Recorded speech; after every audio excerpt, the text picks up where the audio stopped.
Hey YouTubers, it's me, Lonnie Clark, Nuts for Art, and I'm Beyond Extinction Love. I'm still not used to that name.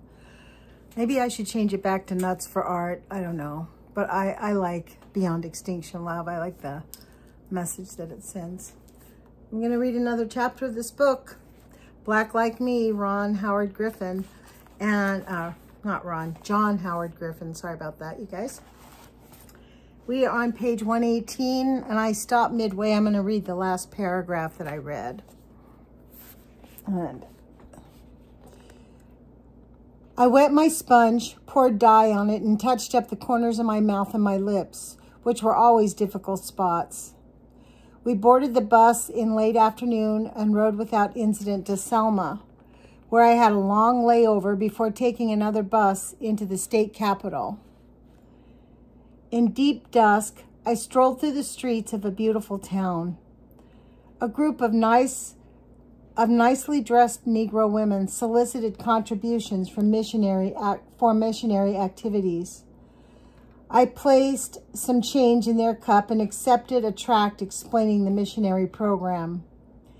Then, curious to see how they would fare with the whites, I walked along with them. We approached the station keeper. His face soured and growled his refusal. We walked on. In not a single instance did a white hear them out. Two well-dressed men stood talking in front of the Hotel Albert. "Pardon us, sir," one of the women said, holding a tract in her hand. "We're soliciting contributions for our missionary." "Go on," the older one snapped. "I got too many of them damn tracts already." The younger man hesitated, dug in his pockets, and tossed a handful of change into the cup. He refused the tract, saying, "I'm sure the money will be put to good use." After we had gone 2 blocks, we heard footsteps behind us. We stopped at a street corner, not looking back. I gotta fix this chair, you guys. I'm like completely uncomfortable. Sorry about that. So let's get back to this. Sorry. After we had gone 2 blocks, we heard footsteps behind us. We stopped at a street corner, not looking back. A younger man's voice came to us. "I don't suppose it would do any good," he said quietly, "but I apologize for the bad manners of my people." "Thank you," we said, not turning our heads. As we passed the bus station, I dropped out of the little group and sat on a public bench near an outside phone booth. I waited until I saw a Negro use the phone, and then I hurried to it, closed the door, and asked the long-distance operator to call my home collect. When my wife answered, the strangeness of my situation again swept over me. I talked with her and the children as their husband and father. While reflected in the glass window of the booth, I saw another man they would not know. At this time, I wanted most to lose the illusion. I was more than ever aware of it, aware that it was not the man she knew, but a stranger who spoke with the same voice and had the same memory. Happy at least to have heard their voices, I stepped from the booth to the night's cooler air. The night was always a comfort. Most of the whites were in their homes. The threat was less. A Negro blended inconspicuously into the darkness. "Night coming tenderly, black like me." That's like a quote from a poem that he has here written. At such time, the Negro can look at the starlit skies and find that he has, after all, a place in the universal order of things. The stars, the black skies affirm his humanity, his validity as a human being.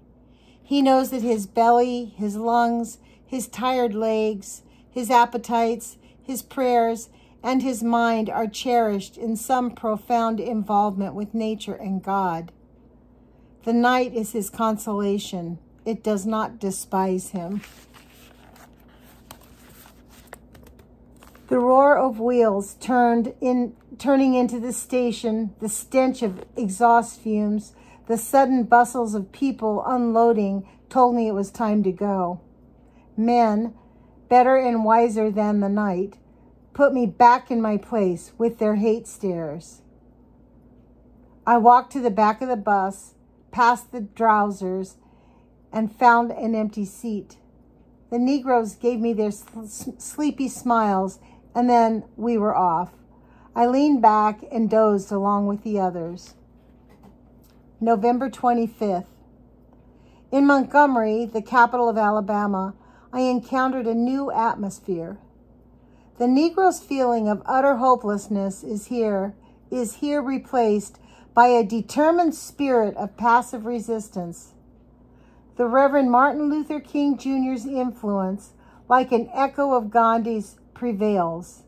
Nonviolent and prayerful resistance to discrimination is the keynote.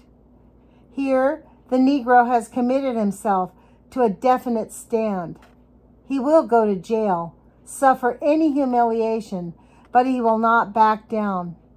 He will take the insults and abuses stoically so that his children will not have to take them in the future.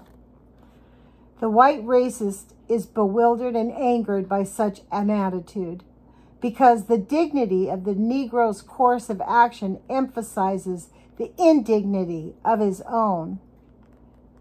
It is a challenge to him to needle the Negro into acts of baser nature, into open physical conflict.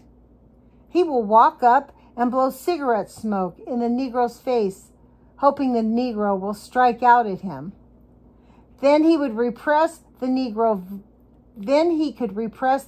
violently and claim it was only self-defense. Where the Negro has lacked unity of purpose elsewhere, he has in Montgomery rallied to the leadership of King. Where he has degraded elsewhere by unjust men of both, where he has been degraded elsewhere by unjust men of both races, here he is resisting degradation. I could not make out the white viewpoint in Montgomery. It was too fluid, too changeable. A superficial calm hung over the city. At night, police were everywhere. I felt that the two races stood like blocks of concrete, immovable, and that the basic issues of right and wrong, of justice and injustice, were lost from view by the whites. The issues had degenerated to who would win. Fear and dread tensed both sides. The Negroes with whom I associated feared two things. They feared that one of their own might commit an act of violence that would jeopardize their position by allowing the whites to say they were too dangerous to have their rights. They dreaded the awful tauntings of irresponsible white men, the jailing, the frames. The white man's fears have been widely broadcast. To the Negro, these fears of intermingling make no sense. All he can see is that the white man wants to hold him down, to make him live up to his responsibilities as a taxpayer and soldier, while denying him the privilege of a citizen.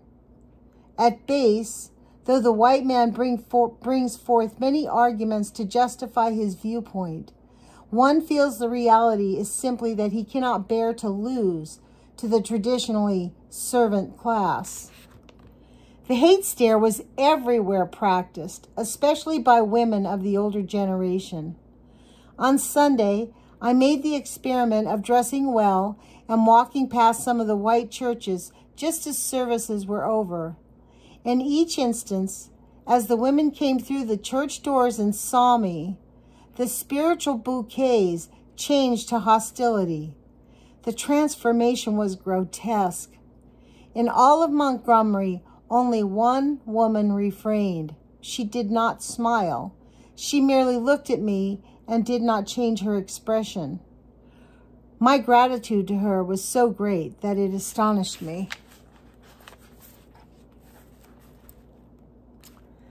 November 27th. I remained in my room more and more each day. The situation in Montgomery was so strange, I decided to try passing back into white society. I went out only at night for food. My heart sickened at the thought of any more hate. 2, I wanted no more sunlight until I had the medication sufficiently out of my system to allow me to lighten. November 28th. I decided to try to pass back into white society. I scrubbed myself almost raw until my brown skin had a pink rather than black undertone. Yes, looking into the mirror, I felt I could pass. I put on a white shirt, but by contrast, it made my face and hands appear too dark. I changed to a brown sports shirt, which made my skin appear lighter. This shift was nerve-wracking. As a white man, I could not be seen leaving a Negro home at midnight. If I checked into a white hotel and then got too much sun, it would, in combination with the medication still in my system, turn me too dark and I would not be able to return to the hotel. Wow. I waited until the streets were quiet outside and I was sure everyone in the house slept. Then, taking my bags, I walked to the door and out into the night. It was important to get out of the neighborhood and into the white sector as quickly and inconspicuously as possible. I watched for police cars. Only one appeared in the distance, and I dodged down a side street. At the next intersection, a Negro teenager strode by.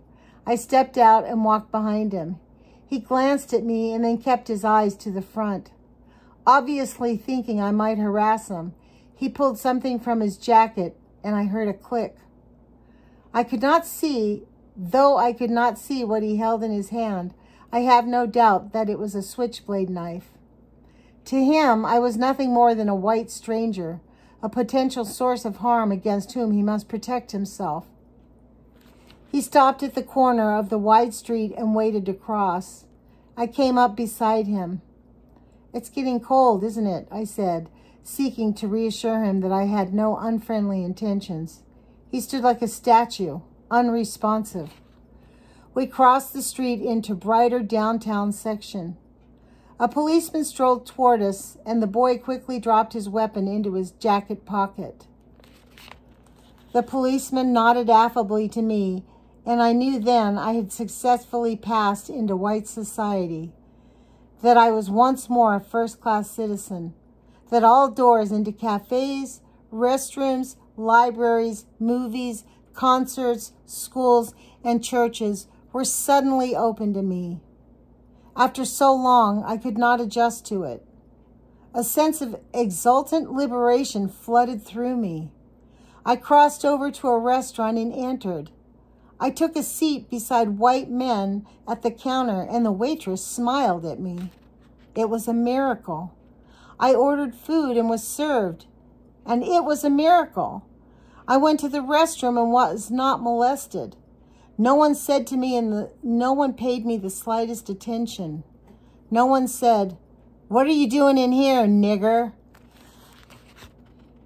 Out there in the night, I knew the men who were exactly as I had been in these past weeks roamed the streets, and not one of them could go into a place and buy a cup of coffee at this time of night.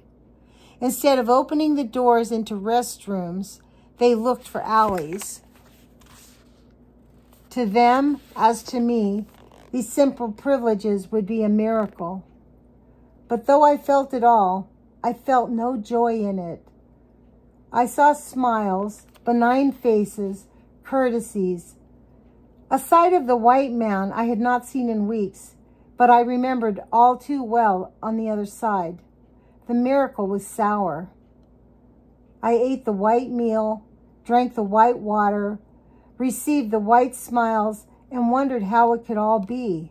What sense could a man make of it? I left the cafe and walked into the elegant Whitney Hotel. A Negro rushed to take my knapsack. He gave me the smiles and said, "Yes, sir. Yes, sir." I felt like saying, "You're not fooling me." But now I was back on the other side of the wall. There was no longer communication between us, no longer the glance that said everything. The white clerks registered me, surrounded me with smiles, sent me to my comfortable room, accompanied by a Negro who carried my bags. I gave him his tip, received his bow, and realized that he was far from me, distant as the Negro is distant from the white. I locked the door, sat on the bed, and smoked a cigarette. I was the same man who could not possibly have bought his way into this room a week ago. My inclination was to marvel at the feel of the carpet beneath my feet, to catalog the banal miracle of every stick of furniture, every lamp, the telephone, to go and wash myself in the tile shower, or again to go out into the street simply to experience what it was like to walk into all the doors, all the joints and movies and restaurants, to talk to white men in the lobby without servility, to look at women and see them smile courteously. November 29th. Montgomery looked different that morning. The face of humanity smiled. Good smiles, full of warmth, irresistible smiles that confirmed my impression that these people were simply unaware of the situation of the Negroes who passed them in the street. That there was not even the communication of intelligent awareness between them. I talked with some, casual conversation here and there. They said they knew the Negroes. They had had long talks with the Negroes. They did not, excuse me, I need some water.